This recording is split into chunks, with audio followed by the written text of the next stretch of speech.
All right, let's dive right in. Today, we are taking a really close look at one of the most famous buildings in the world. Yep, the US Capitol. I mean, you see it on the news, in movies. It's this huge icon of American democracy, right? A symbol recognized all over the world. But what if it's not just a building? What if it was actually designed to send a message? So that's the big question we're going to dig into. Think of this as a special tour where we're looking for a key to unlock its symbolic language. And that key? It's the profound and honestly often overlooked influence of Freemasonry. You got to remember, for a lot of America's founders, this whole fraternal order, the one that uses stonemason symbols to teach moral lessons, it was like a perfect match for the new country they were trying to build. It was all about reason, brotherhood, and, well, building a better society. Okay, so our tour starts right in the heart of the Capitol, standing under that magnificent, massive dome. Seriously, if you ever get the chance, stand in the very center of the rotunda and just look up. What you'll see is genuinely one of the most incredible pieces of art in the entire country. So this is the apotheosis of Washington. And this painting, it basically sets the stage for everything else we're going to talk about. It is so much more than just a beautiful painting. It is a huge, powerful statement. And the title, the title alone tells you pretty much everything you need to know. Apotheosis. What does that even mean? Well, it literally means the elevation of someone to the rank of a god. So yeah, this isn't just a portrait of George Washington. It's showing him ascending into the heavens, surrounded by gods and goddesses, and basically becoming divine himself. If you look closely, you'll see the whole painting is kind of divided into these 6 scenes that circle around Washington. Each one represents a pillar of American ideals, and they're personified by Roman gods hanging out with actual historical figures. So you've got themes like war, science, marine, commerce, mechanics, and agriculture. And this is where things get really interesting and the history just comes alive. So in the science section, you have Minerva, the goddess of wisdom, with some big-name American innovators. You've got Benjamin Franklin and Robert Fulton. Both of them were prominent Freemasons. But, and you gotta love this, right there with them is Samuel Morse. And Morse was a famous, outspoken anti-Mason. The artist even painted him looking super grumpy about the whole thing, which is just fantastic. Okay, so let's move out from under the dome and start walking through the Capitol's corridors. Because once you get into the halls, the story of Masonic influence gets even more obvious. It's literally painted right on the walls. These are the Cox corridors, and they have these incredible murals showing key moments in American history. And again, when you look closely, you realize that Freemasons are, well, they're everywhere in these pivotal scenes. Just take Washington's inauguration. The guy administering the oath, that's Jacob Morton. He was the master of the Masonic Lodge.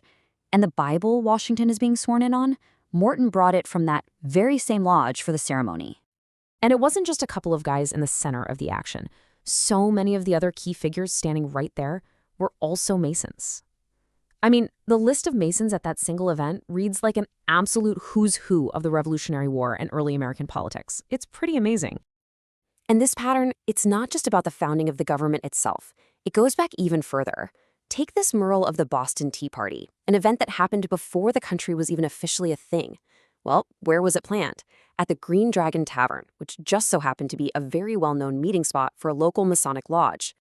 All right, let's head into Statuary Hall. This place used to be the chamber for the House of Representatives. Today, every state sends 2 statues to honor its most famous citizens, and they're placed here or in other parts of the Capitol. And, well, you can probably guess where this is going. The pattern definitely continues. The sheer number is honestly kind of staggering. Just think about that. As you walk through this incredible gallery of American history, you'll find that more than 30 of the people honored with statues were Freemasons.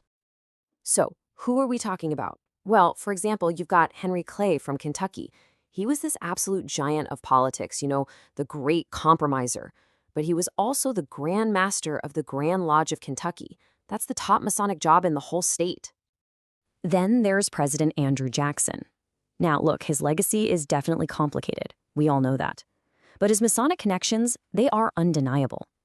And just like Henry Clay, he also reached the rank of Grand Master of Masons, but in his home state of Tennessee.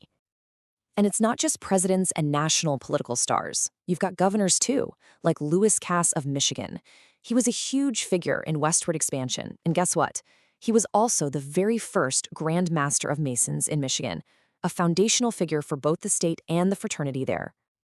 So, you have to ask, right? Where does all this symbolism come from? Is it just a huge coincidence? The evidence really points to no.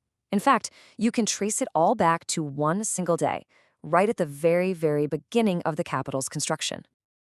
The story of the cornerstone itself is amazing. It shows this deliberate, continuous nod to the Capitol's Masonic foundation. It all started back in 1793. George Washington himself led the cornerstone laying ceremony. But here's the thing. He wasn't just acting as president. He was there acting as a Masonic Grand Master. And that connection wasn't forgotten. It was formally commemorated again in 1893 and then again in 1932. And this wasn't some kind of secret backroom deal. Not at all. In fact, the whole ceremony is immortalized in bronze, right on the Capitol doors for anyone to see. There's literally a carving of Washington in his full Masonic gear, leading the whole ritual. So, yeah, the Masonic connection is literally carved into the building. This inscription, right on the first floor, is a permanent reminder of where the Capitol came from. They put it there for the 200th anniversary of Washington's birth. So when you put it all together, what we've really done is take a tour through a story that's been hiding in plain sight this whole time. From the very first stone put in the ground to the very top of the dome, the U.S. Capitol is just filled with this symbolic language, and it reveals this whole other layer of meaning, an influence that didn't just shape a building, but really the nation itself. And once you see the Capitol this way, it kind of makes you wonder, doesn't it?